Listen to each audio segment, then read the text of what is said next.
Everybody, and welcome to David Parker TV. I'm David Parker, your host, and today I have a special guest with me. Someone that have a lot of expert advice on relationships, someone that knows about politics and sports. I give you my main man, Bruce Simmons from Michigan. How you doing, Bruce? I'm all right. Bruce, I want to ask you something before we get started. I want you to tell my listeners a little bit about you. Bruce is someone that's been married for over 2 decades. He was a Little League basketball coach, a mentor to young kids. He also is a businessman, and he also have 2 wonderful kids. So Bruce is someone that have a lot of experience in relationships, and he could be of valuable use to my listeners. So Bruce, tell us a little bit about yourself. I was born in Saginaw, Michigan, raised by my dad and my stepmom, so I knew the importance of having a father and a mother in the house. Even though my mom was divorced from my dad since I was 3, I still had that mother-father dynamic in my home. And doing that, that's what I wanted for myself. So That's great. That's great. So we want to get straight to the questions. Today, we're going to answer some questions from our listeners. They had been sending in emails, and they want to get our opinion on some questions. So Bruce is the perfect person to have on here for this. And our first question comes from Tammy from Fort Worth.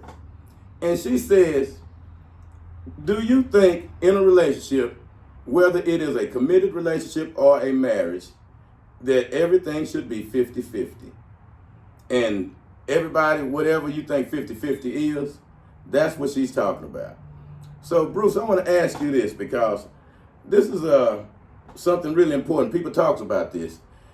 In a relationship, whether committed or married, do you think everything should be 50-50? Well, technically, I'll say this. There's nothing 50-50, because at the end of the day, right, when your husband comes home, if he got 30%, who's going to pick up the 70? And then let's say the mother's tired.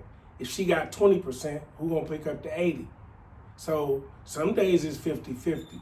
A lot of times people get into marriages and don't talk about finances. If you don't talk about finances and just deal with the aspect of the man gonna take care of this and I just sit back and relax, or the woman gonna take care of this and the man sit back and relax, then you have problems. A lot of times people don't fall in love or get with each other because the intellectual aspect of this is a perfect match for me. A lot of times people look at the physical nature but don't understand the baggage that a person might bring with them. And that's why a lot of times relationships falter.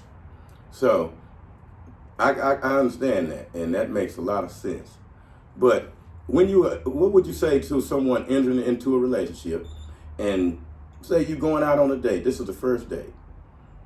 Would you think that the person, like the female for instance, is she expected to pay half the date?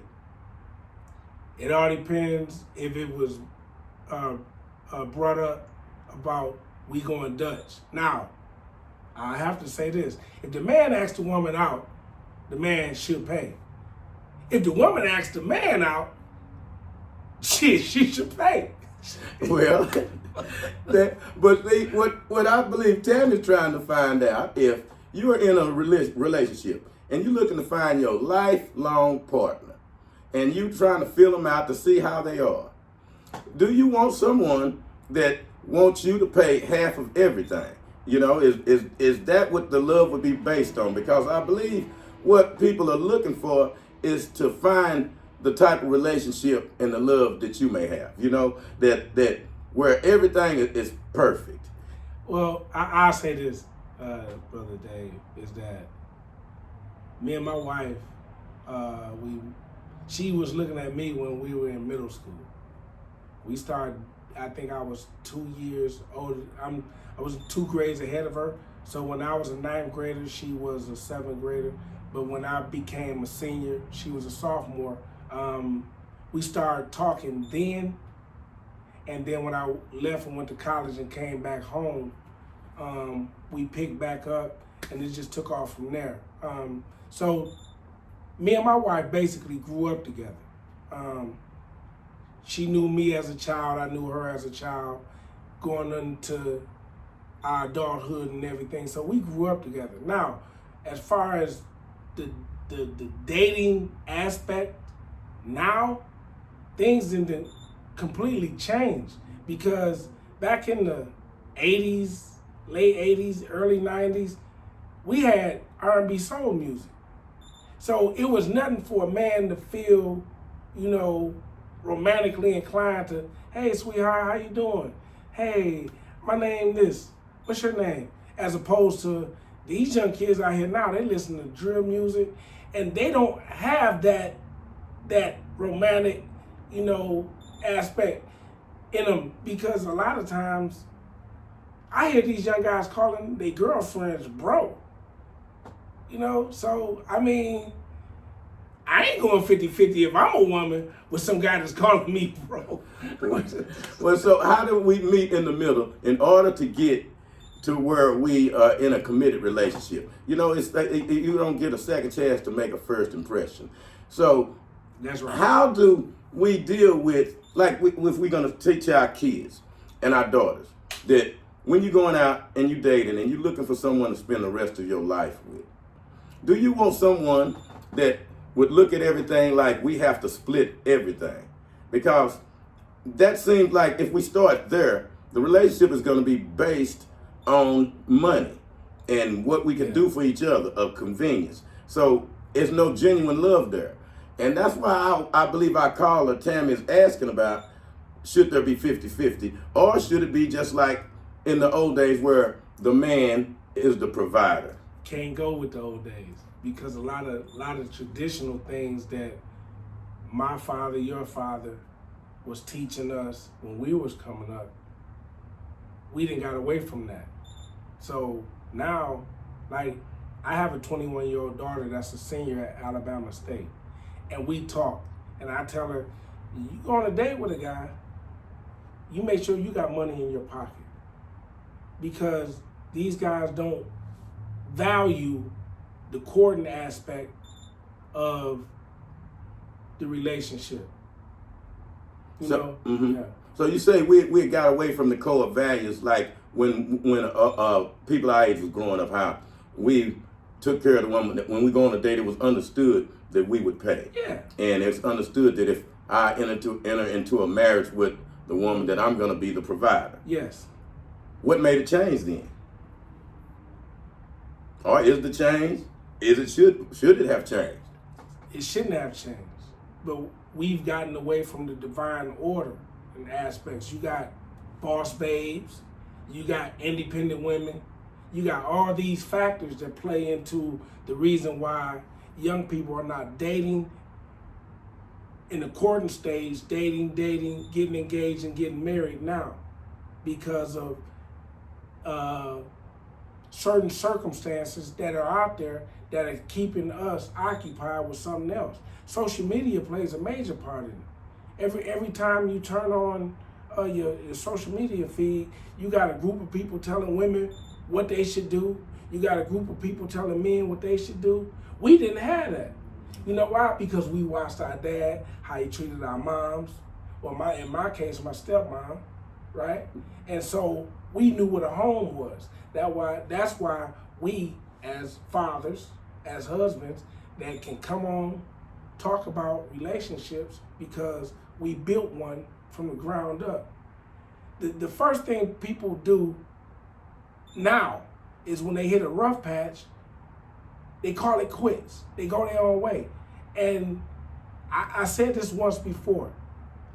If I hit a rough patch with my wife, and I just jet and bounce, or my wife just jet and bounce, and we in a rough patch, she don't know what I'm capable of, and I don't know what she's capable of. So sometimes rough patches are good. But if you run at the first sign of danger, then you're not the person for me, because I can't count on you when it comes time for you and me to buckle down and get us out of this situation. So how can we teach our kids when they going out and looking to date? How can we teach them the signs to look for in that particular man that's gonna be the righteous type man, that'll do these things that were instilled in us? Because that couldn't have went away from everybody. I know there's a lot of respectful kids out there that's getting married, even though the marriage rate is on the decline. And that is a concern. And that is why we talk about the independence and the 50-50 thing, because you have a lot of women, and you did mention this, Bruce, that you tell your daughter to make sure she have enough money to get home in case something go bad. Yeah. And so now we start our relationship without having any trust now, because of how you said social media have tainted everything, and now we're looking at relationships a lot different. Mm-hmm. So what happens then? So is there 50-50 in a relationship? Should it be that way? How do we change this? Well, now, according to what I'm seeing and hearing, these young ladies out here telling guys to cash out them $500 just for their phone number, right? In my day, you wrote your number down on a piece of paper. And if you didn't call that night or the very next day, then she didn't take you seriously. Now it's, what's your IG? You on Facebook. So you want to look on someone's social media page, see where they're at, what type of pictures they're taking, as opposed to really just throwing that out the window and getting to know them. And now you got women who are on social media talking about Cheesecake Factory is not a good date, right? So here's the thing. My first date with my wife was movie Above the Rim with Tupac. That was my first date. We didn't go get nothing to eat. We went and watched Tupac. And this is the funniest thing that my wife brings up to me now, that I didn't have a radio in my car. So now, because I was getting some stuff done, that forced us to talk, right? I'm not riding, listening to music, no radio, we gotta talk. And so from that point on, we based our relationship on a conversation. And now, when you see people out, you'll see, on a date, you'll see both people on their phone, texting or doing whatever. It seems like social media has taken away the interpersonal conversations that we would have with each other. Absolutely. And, I'll say this, there's a show, it's called Blue Bloods, right? Yeah. And if people might, I don't want to see no cop movie or none of that, but if you big on building a family or anything of that nature, I suggest you watch Blue Bloods, because it's about family. Every Sunday that family get together, no phones, no talking about work, and we just deal with family situations, and we come in as a family every Sunday and have dinner. People have gotten away from that. You go on a date with these young girls now, they worried about who watching them on social media. I got a post where this guy's taking me to eat at. And then you order a 9-course meal and they got no money to pay for it, and you expect him to pay for it. Oh. See, that's happening today with the new age type of dating that's going on. But we have to find a way to get back to our core values and beliefs. Yes. And one of the things that we still have not figured out is that should there be 50-50 in a relationship? Because one of the things we know is that without any type of money, it's hard to go out and enjoy yourself. So do you tell your daughter to make sure she bring half the money in case something happens? To never go on a date with a man broke, to start teaching her independence. And that's what I want to get to. Is that what we now teaching our kids, to be totally independent and not rely on anybody, to be self-reliant?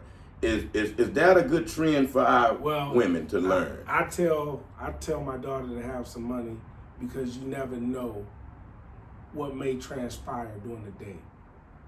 Because you may get there, conversate with this guy, and he may think one thing, you're thinking another, right? Mm-hmm. And it just may not be a match for you. And he said, well, I ain't paying for your food. You know what I'm saying? Mm-hmm. So I'm telling her to prepare for the worst. Now, there are some young men out there who was raised with the same values that you and I was raised with, right? Mm-hmm. And there are some young men who wants what we have. The deal is, when we talk 50-50, isn't in my book, because I've been with my wife 30 years, we've been married 23. We don't talk 50-50 because my money is her money. Her money is my money. The money is our money. And I don't just have a bank account that she can't touch. Everything that I have, she have access to.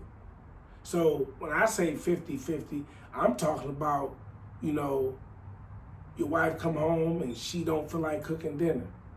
You cook her dinner, or you go get dinner. However it's done, right?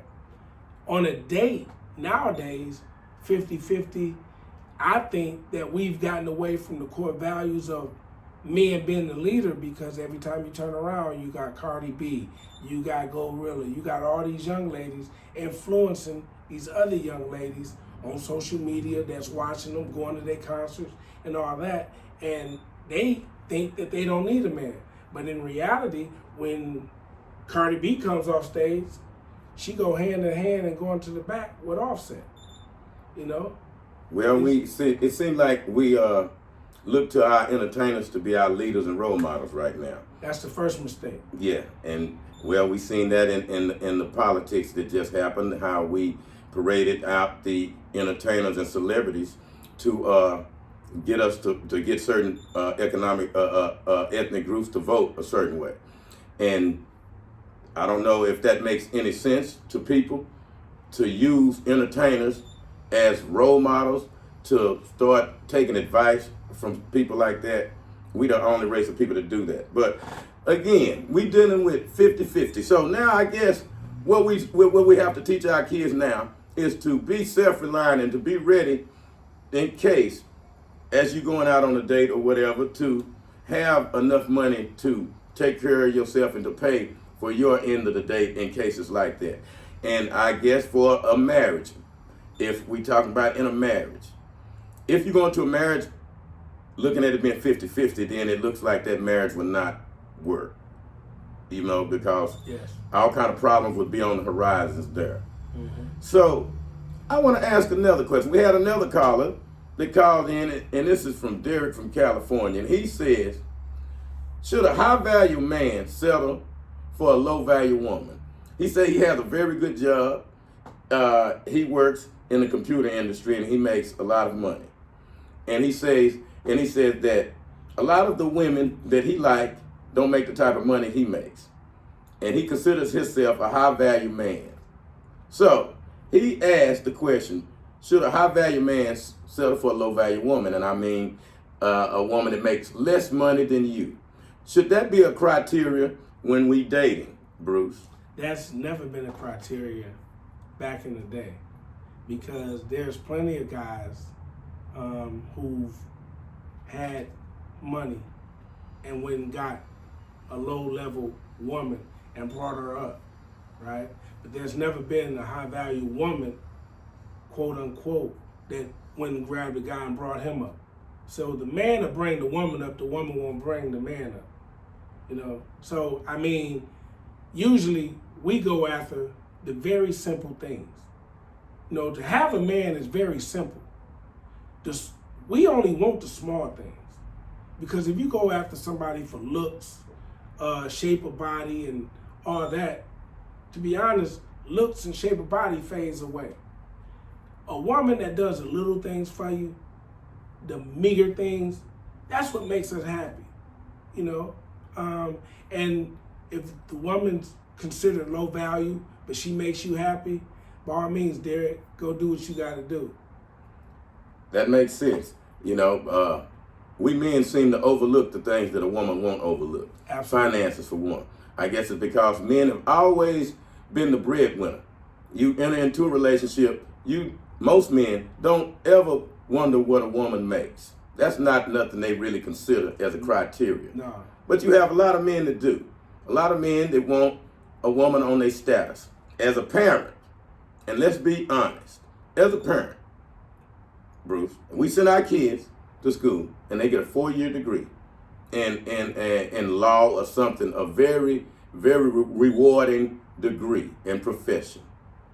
Would we then want our son and daughter to start dating someone who only has a high school diploma, who may already have a baby, and someone who don't share your core values that you had instilled in your kids? Mm-hmm. Would you approve of that?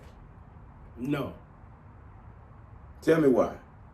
Because if she don't have core values of family, right? Because a strong family, you build a strong community. And no strong family, you have a weak community, right? So when I see, let's say, my daughter, she let's say end up with a guy with a high school diploma, right? So that means his ambition is very low. If he's not in the trade school or trying to get a job, but he's just out just living day by day, I don't want that type of energy around me.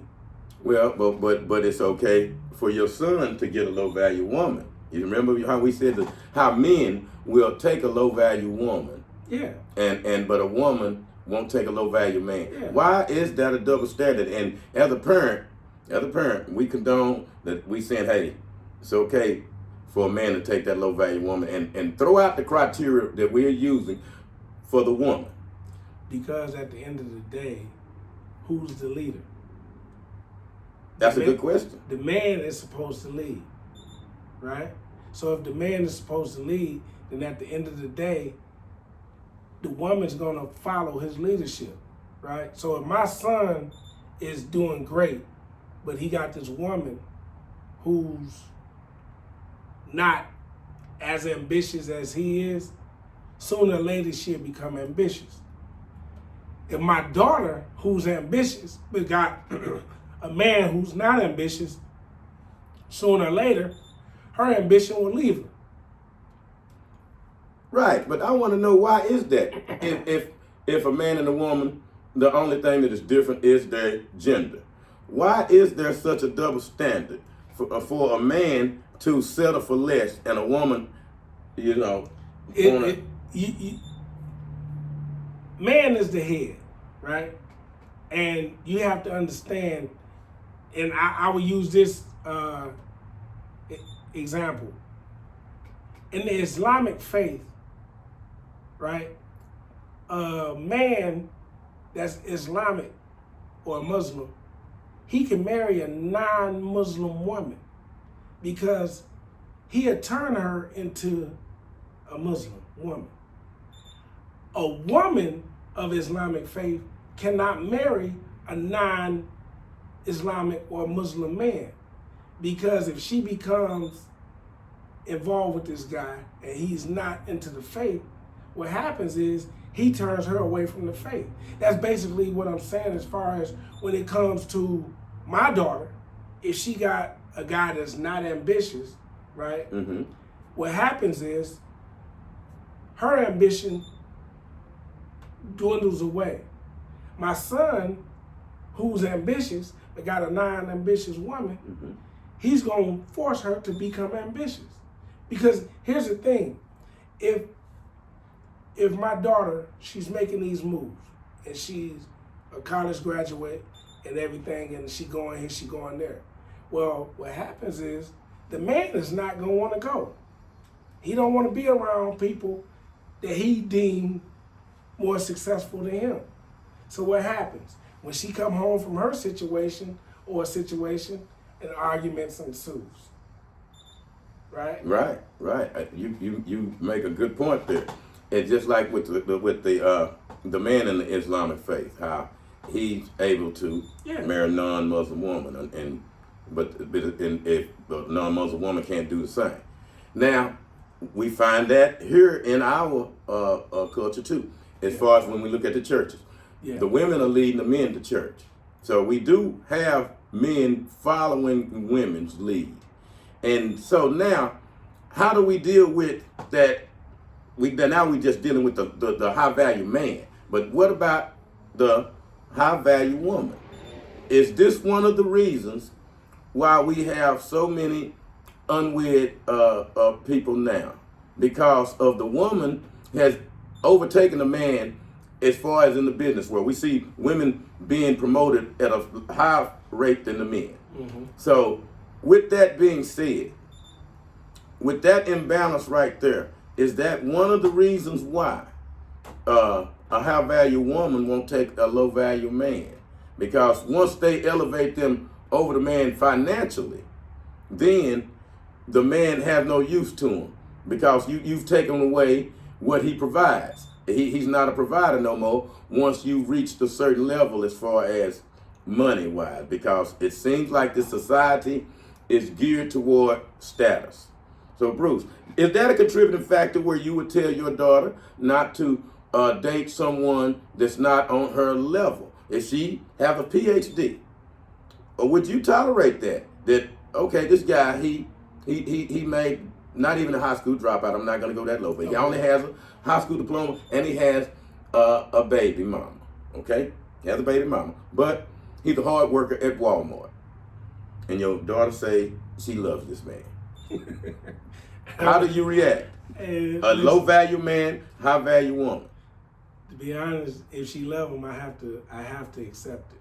Mm-hmm. Right. But I hope that my training Mm-hmm. throughout her years of being on this earth, and the actions that her mom and I showed her growing up through the years, that she would be wise enough to pick someone, first and foremost, that she loved, but pick someone that's going to help her become a better person. Now, if the guy from Walmart does that, Mm-hmm. whether and money is not always a factor, right? But if someone could make her become a better person, and he's a baggage handler at Walmart or the cashier at Walmart, if she becomes a better person and she level, hey, I have to accept it, because I'm not gonna be one of those parents to tell my son and my daughter, which way to go, which way not to go, if they in love.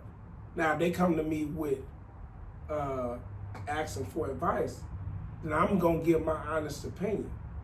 And my honest opinion, I don't think she's the one for you. I don't think he's the one for you. But hey, it's not my choice, because I'm happy with the woman that I chose. Right. But this daughter, the son that you had so much joy in raising, yeah, the ones that you sent to school and were so proud, and when they got all of these awards and accolades, finishing first in their class, and said that they was going to go on to do this in life, and now all of a sudden they get with someone, and now all they want to be is a housewife. Their dreams done went out the window, but they happy, they're in love. Is that something that we as parents are willing to deal with? Because remember, we have our women, our girls now being very educated. Yes. They're in politics, they're in corporate America. They are striving a lot higher than the men are. So we have a lot of affluent women that are single. So do we ask them to lower their standards? Because if they don't lower their standards, what do we see? We see a lot of them marrying outside their races. Well, to that point, my son and my daughter can't marry outside their race. You said can't? No, I don't accept that. Well, explain that. You just said, wait just a minute. Yeah. Wait just a minute. Okay. Now, didn't Bruce just say, as long as his daughter or son is happy, and whether the guy's a baggage handler at Walmart, yeah. Now the baggage handler better be the right race, huh? Absolutely. Well, now, here's the thing. Years ago, I told my son and my daughter, you can't come in here with a Caucasian woman or a Caucasian man saying this is your significant other, because I will not accept that. And the reason why I will not accept that is because, truthfully, no Jewish person will bring a German to a home and introduce their German lover to the children of the Holocaust. The Holocaust only lasted 11 to 12 years. So you mean to tell me my son and my daughter can bring someone who enslaved our people for over 400 years? We went through Jim Crow laws and all that, and you want me to accept that? Well, I thought it was all about her happiness, because remember, you are happy. Remember you said that. You are happy. So now we have a dilemma here. A big dilemma. Now, your daughter can marry a garbage collector as long as he's black. As long as I don't care. Now, I don't care. But now I can understand where you're coming from on that. But that takes us away from the happiness involved. It brings up a larger question now, Bruce. Yeah. That our affluent black women are marrying outside the race because they say they don't find enough affluent black men that's eligible bachelors. Well, then we see a lot of the athletes and affluent black men. What do? The same thing. They marry outside their race.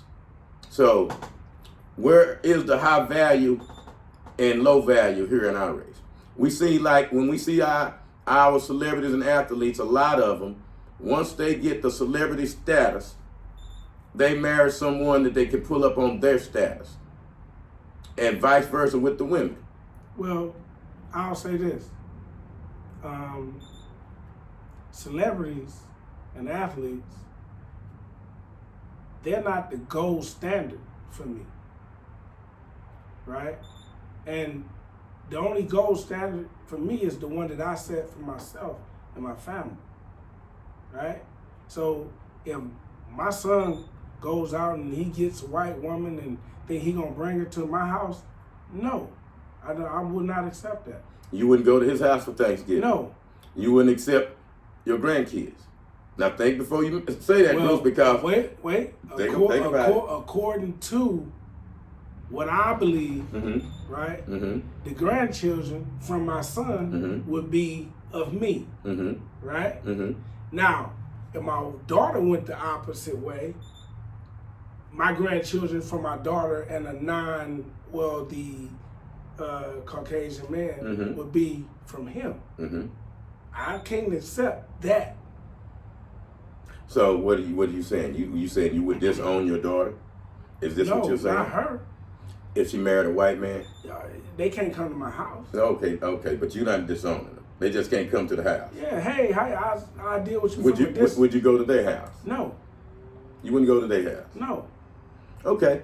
Well, everybody have their own opinion, and I can understand where you're coming from on that. But what I was just trying, we want to get to the bottom of. I got a question. Go right ahead. So, and this is probably the first time your listeners hear a black man speak like this, right? But there's a number of Caucasian men who think like this, right? Right. So what's good for them ain't good for us. See, because to be honest, I think my bloodline is superior. They think their bloodline is superior, right? So I'm saying my bloodline is superior. Don't cut my shit. So you don't believe all men are created equal now? No. See, that's why I want y'all to know that Bruce is going to be a reoccurring guest on here, because he has a lot of inside knowledge and a lot of information that he would love to share with us on these topics. So one of the things now that we have to just come to the reality then is that if you reach a certain status, and to be honest, you want someone on your status. If you are a high value man, it seems like you may want a high value woman.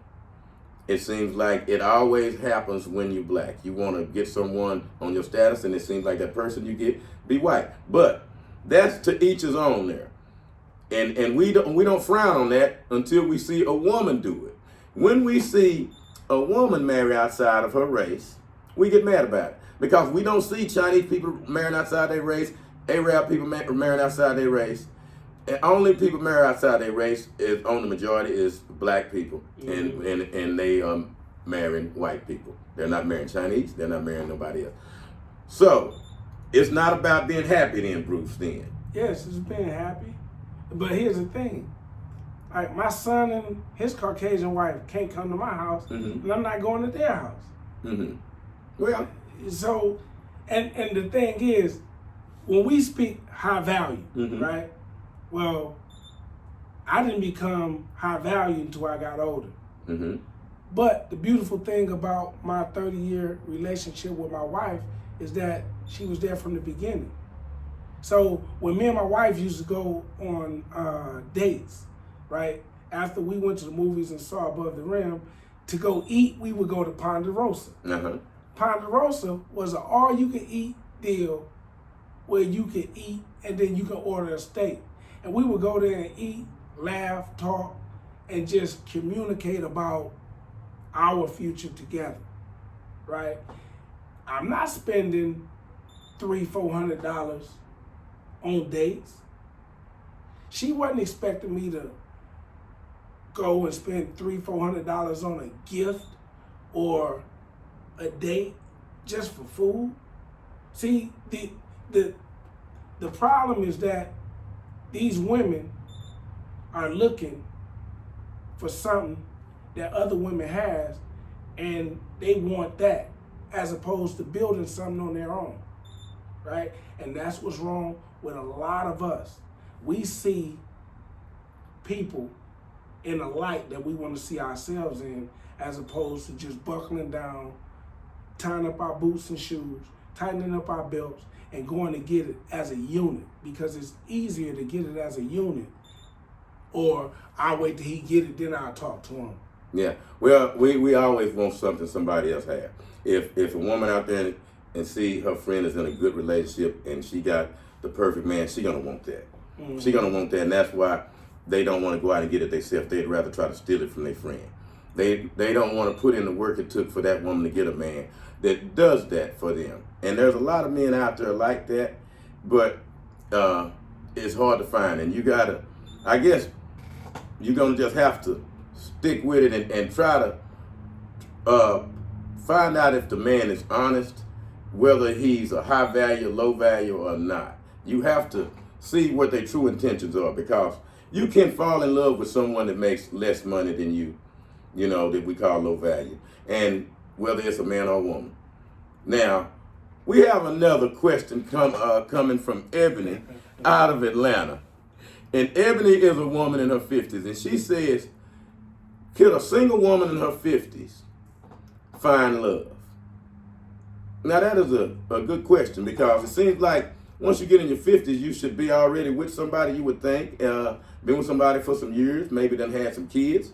But Ebony says she has no kids, and she's been in a few relationships, but she's never found love, never been married. And she's wondering, can a woman in their 50s find love? Now, basically, when you get in your 50s, if you're looking at it like a car, you become high mileage when you get in your 50s. So basically, can you find love when you're a high mileage person? Think about it. Because when you're young, you don't seem to have any problems with going out meeting people and going on dates. You have a lot of people have high body counts when they're young, but they don't have problems on meeting and going out. But as you get older, the going out process changes. You don't want to be the old person at the club, the old person at the singles bar. So now you most likely going out to eat with your girlfriends or by yourself, and going home watching Netflix and these types of things, or maybe being on those dating apps. So Bruce, I want to ask you, we're going to pose this question because she says that, can an older woman in her 50s find true love? Yes, but in my opinion, a woman of that age would truly have to humble herself. You can't come in talking about what you got, what you done had, who you done been with. You really got to humble yourself if you want to find the essence of true love. And if you don't come in and humble yourself and just know that you don't know everything and be willing to open up intellectually, I think a woman could find true love. Well, do you think at age 50, and you know they always say you can't teach an old dog new tricks, and we're not calling anybody a dog, but that's just a saying. And we know once a person gets set in their ways, it's hard to change. Yes. Now, in a woman in their 50s, let's just examine that. A woman in their 50s is single. So that meant she went through her 20s single, her 30s single, and her 40s single. So she done picked up a lot of bad habits that men would not tolerate. Ebony, I'm not directly talking about you, but we're talking about the woman in their 50s that's independent, because that's what an independent woman is at this point. That's self-sufficient, self-reliant. You have not found love. And that's what we've been talking about basically on this whole show. Now, we get to a question where can a woman in her 50s find love? And they say, once you reach 80, you're on borrowed time. That's if you get to 80. So at 50, we're running low on time. So can you find love? Yeah, I think Ebony can find love, but it's the manner in which she seeks it. Explain that to us, Bruce. You can't, like you said earlier, going to a club, you ain't gonna find love in the club. The church house you may, but I think most of the people that's in the church house is looking for something other than love. I think if it's gonna be true love, it's just gonna be something that's out the air, unexpected. Like you bump into a person at the airport, or you at the fruit stand at the grocery store, or something like that, and you meet a person and the dialogue starts right there, right? Mm-hmm. But it's very rare that you'll find true love at 50. If I say, Dave, I know a lady named Ebony, and she'll be perfect for you. Yeah. And then you go on a date with Ebony, and then Ebony and y'all hit it off for a couple months. Then you find out this ain't for me. It has to be, I think, spontaneous or plutonic. It just something that just clicks, just like that. You walk past somebody, wow, you smell good. What is that you got on? Well, it's this, that, and then a conversation ensues. Yeah. Prime example. I was just talking to a good friend of mine, and this young lady and they make a very good couple. And she's like 46, 47, right? Mm-hmm. And he's like 53, mm-hmm. right? And he's very quiet, humble guy, been married, got 2 daughters, and he says that I don't want to be the example of my daughter seeing me with a bunch of guys. He got a daughter that's 21 and 23 years old. He don't want to be the guy that his daughter sees him with a bunch of women.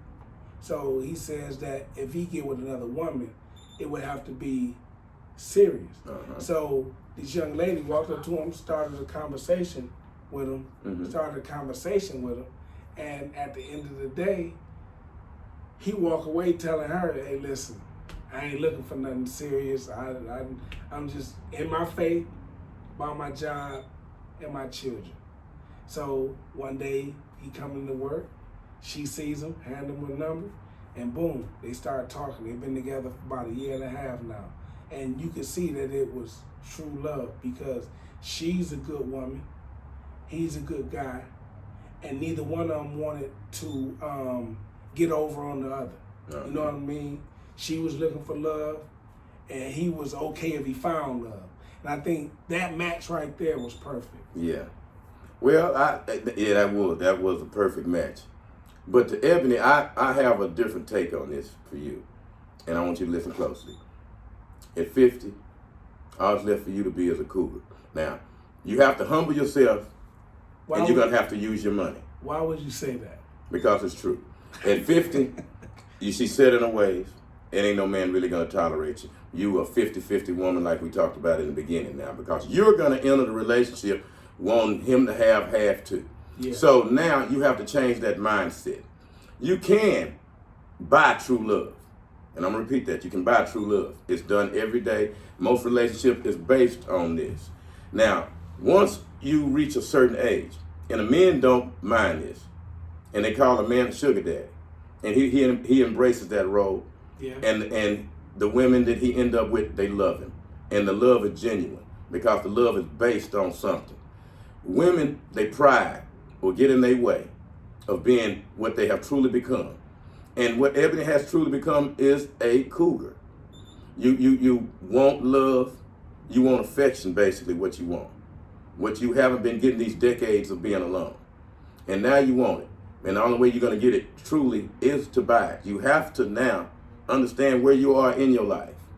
Sure, you can do just like what Bruce suggested. You may find something at a grocery store. You may chance encounter someone. Yeah. How likely is that? And days are passing. It's like you waiting on God to send you someone, and how you think that's going to happen? Somebody going to knock on the door and say, God sent me.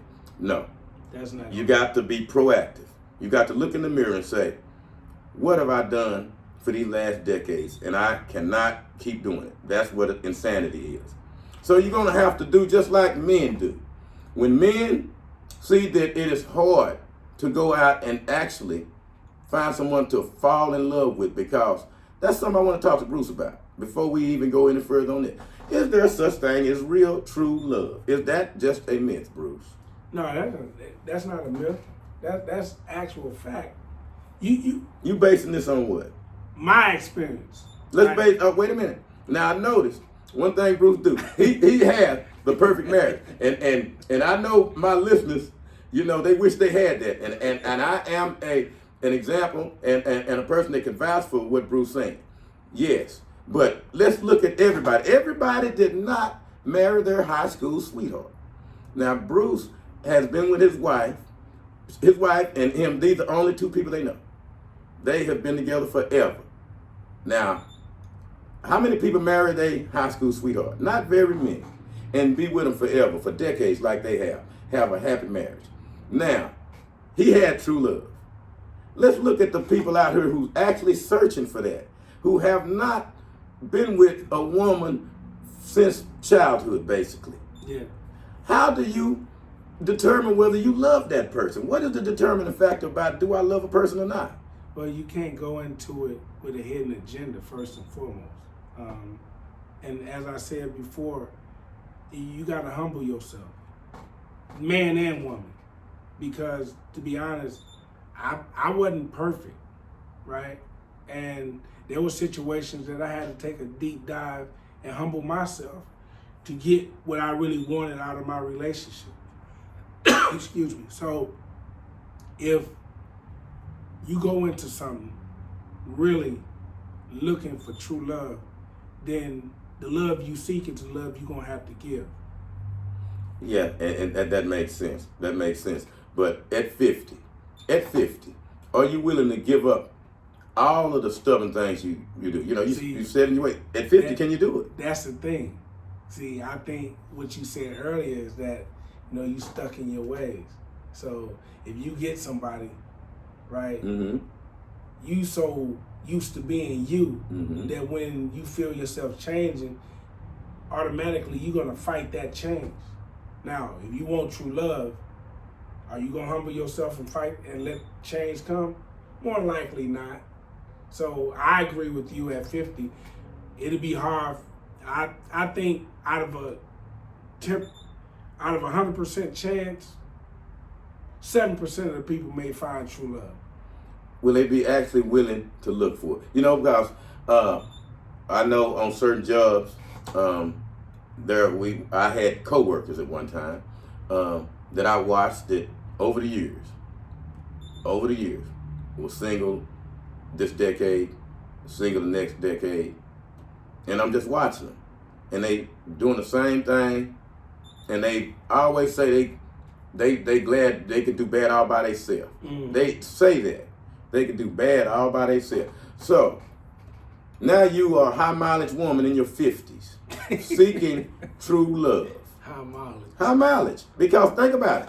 If you buy something and you go take it to the pawn shop, is the pawn shop going to give you what you paid for that? No. That's what men is. We the pawn shop, you see. Men want the younger things. That's what excites them. So a woman have going for her is her youth. Once you lose your youth, now you lost half your worth, because now you have to get a man mentally. You have to stimulate his mind. Where men is visual. Men like things to stimulate other things. You know, men don't want to sit up there and have an intellectual conversation like, oh, that was so stimulating. You know, that ain't what a man wants. And as a woman that got in her 50s, she lost a lot of the things that she had when she was younger, that what men were looking for, the excitement. Just like a woman in her 50s, and I'm not talking about you, Ebony, but a lot of women that we know that's in their 50s, they have a lot of things. They have their own house, they have nice car, good job, and they love to brag about it.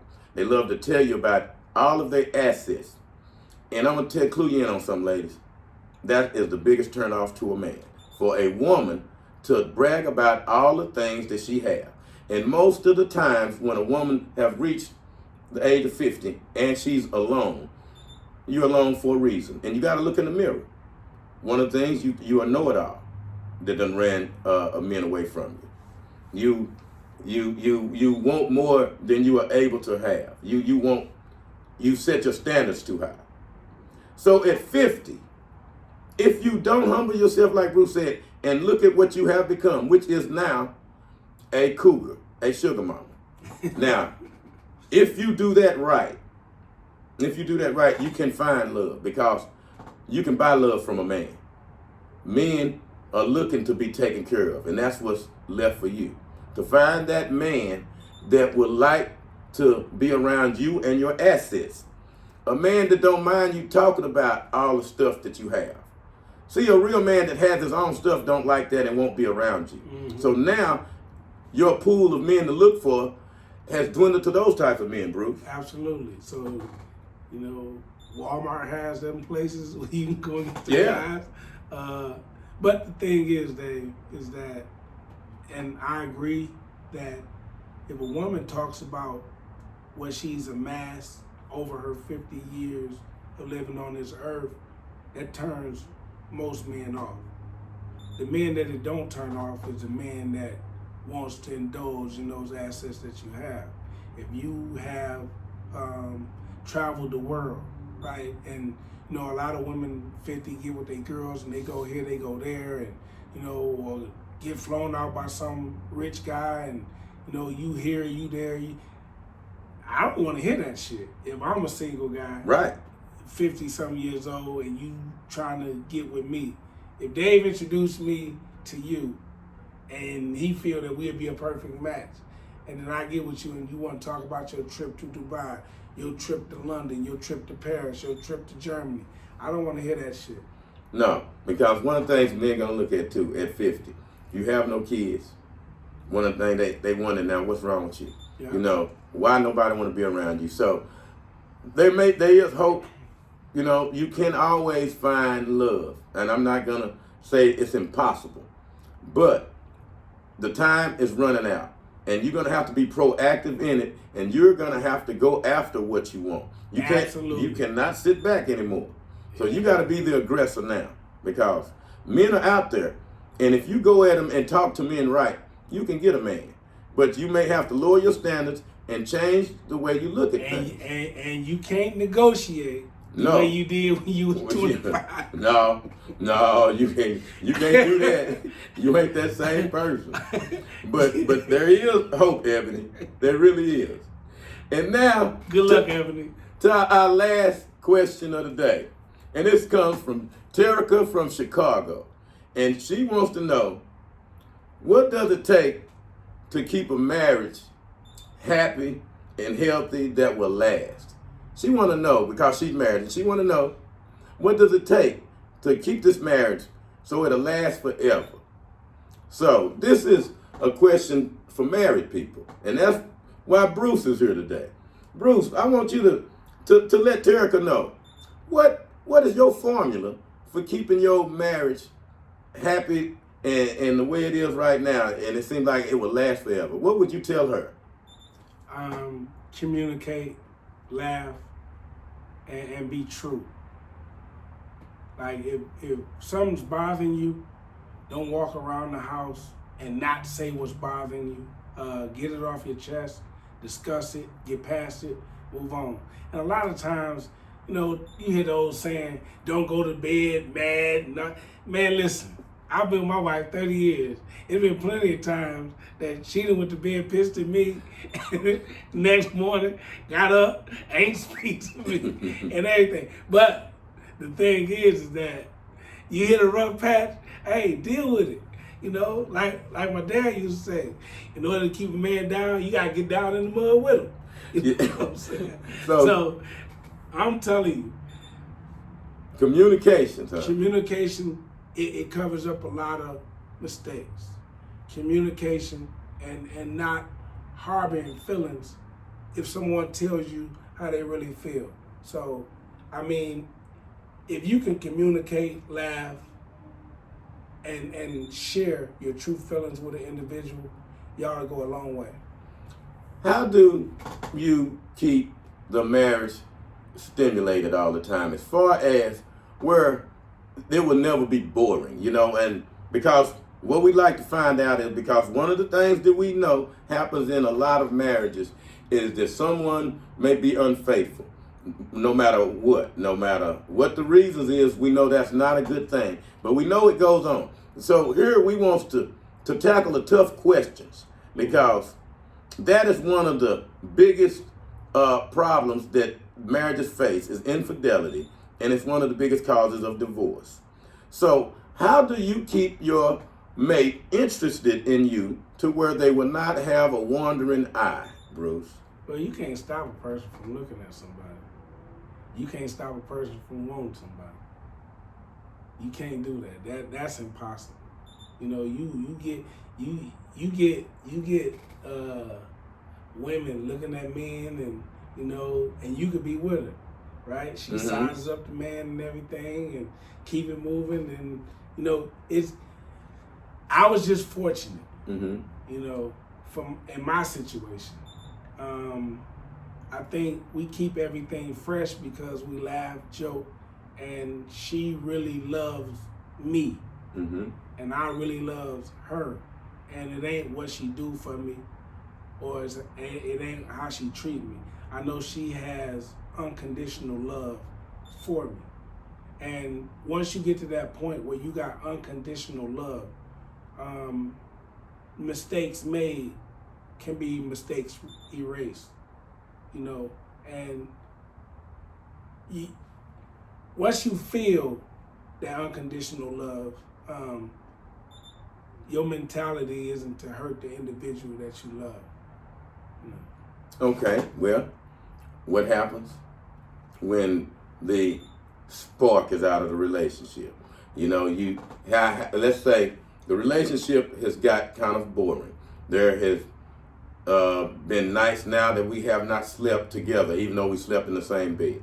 It seems like now we asking each other in our mind without actually totally saying it, are you tired of me? Why we're not intimate as many times. So how do a relationship that lasts decades get past that? I know that a lot of people like to say that's not important in a relationship, but why do a person cheat then? Hold on, and I want to ask this, because this is something that you and I have witnessed. A married woman that's supposedly very happy at home, carrying on in the workplace with another man, basically married to her work friend. Married at home, letting everybody think that she has the perfect marriage. But on the outside, what we see is you carrying on with someone here on this job, and which amounts to years of carrying on. So, how do we deal with that? Do you think that person is totally honest with their partner, their husband at home, telling them of their friend at work? You see. If I could walk in my house and put my phone down, and my wife could open my phone, see it when it rings, go through it and everything, and I'm not worried. If you're not at that place like that, and like we've seen women carry on with men at work as though that was their husband. So that tells me something isn't very happy at home. Because if you're at work doing something one way, and then you go home and we don't see what's going on, but it might be turmoil and havoc at home, right? But the workplace is her peace.